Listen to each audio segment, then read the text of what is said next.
This past week, we talked about setting up a launch checklist for your book. Today, we're going to be talking about marketing in general, because I think it's important for an author to understand how to do this. Whether you're self-published or traditionally published, it doesn't matter. You're going to have to do the main lifting when it comes to marketing your book. And so understanding how to go about doing that is really important. This is going to be sort of a high-level overview of how to understand marketing, along with some practical tips to get you started. My name is Seth. I'm a full-time fantasy author. I've written 26 books. Half of them are self-published, half of them are traditionally published. And I make these videos because there are a lot of authors out there who aren't making it, and I don't want you to be one of them. Marketing is such a deep topic that I could honestly just create a YouTube channel specifically dedicated to that. There are a ton of podcasts that you can listen to on marketing your books. There's a lot of courses that you can get on marketing your books or on ad creation and all of that kind of stuff. What I want to do is I want to give you a holistic overview of how you should be thinking about marketing as an author. The first and most important question, if you're marketing, is who are you marketing to? And really, this is a question that as an author, you should be thinking about all of the time. Who is your reader? To quote John Cheever, I can't write without a reader. It's precisely like a kiss. You can't do it alone. As you get deeper into your craft, you'll hear this come up more and more often, that you need to be writing with a specific reader in mind. And marketing is exactly the same. We want to understand who it is that we're trying to communicate with so that we can craft our message to be most appropriate for them. Marketing and advertising have sort of evolved into this slimy, take advantage of people sort of thing. And it can really be pretty gross. And so often as authors, we have this just natural aversion to it. And that's totally understandable. But marketing doesn't have to be like that. I heard a term recently from another successful author who is really into marketing and helps people with their marketing. She said we should be practicing digital hospitality in all of our marketing efforts. And I love that idea. At the end of the day, as an author, you are trying to connect with a reader. And the internet gives us this tremendous opportunity to build relationships with our readers and to build community around stories that we've written, stories that we love. And so I really like this idea of practicing digital hospitality with everybody who encounters our books. But in order to do that, you need to know who it is you're inviting into your home.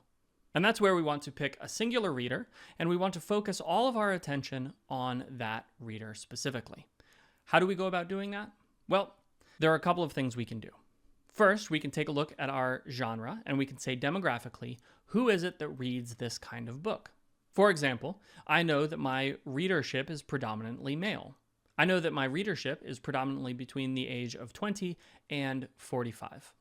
And so I can pick somebody in that space and say, this is the person that I'm going to try to write for. Now, there are two schools of thought here. The first is to target the widest segment, to say, okay, because my audience is predominantly male, I'm going to write for a male. And because they're mainly in that age range, I'm going to pick somebody inside that age range, and I'm going to write for them specifically. And all of my marketing material will be aimed at them.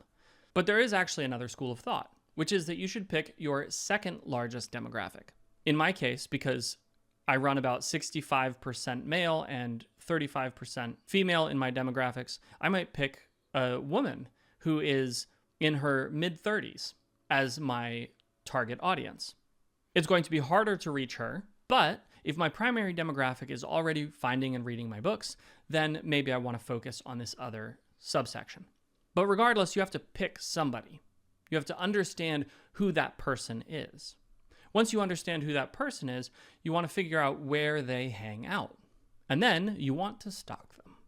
And this is where the sort of slimy feeling in advertising and marketing really comes from. But you do need to know something about them. You need to know where they hang out. You need to know what they like.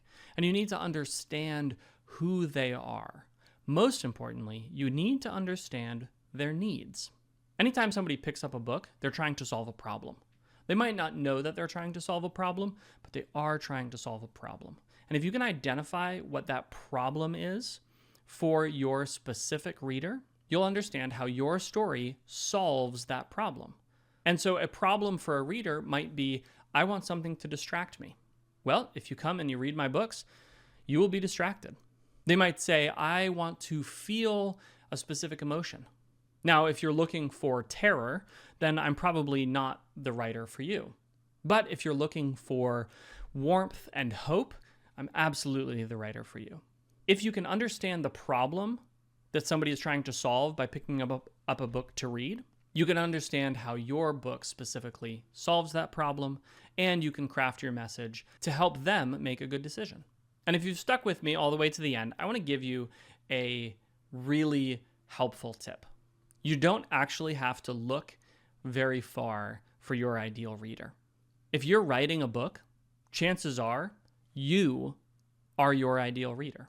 And so picking yourself as an avatar, which is just marketing speak for your core reader, you'll instantly be able to unlock all of the answers to these questions. What do you look for when you pick up a book? What problem are you trying to solve? What do you like? And if you can speak to that reader, speak to yourself, then you're going to find that marketing all of a sudden becomes really easy.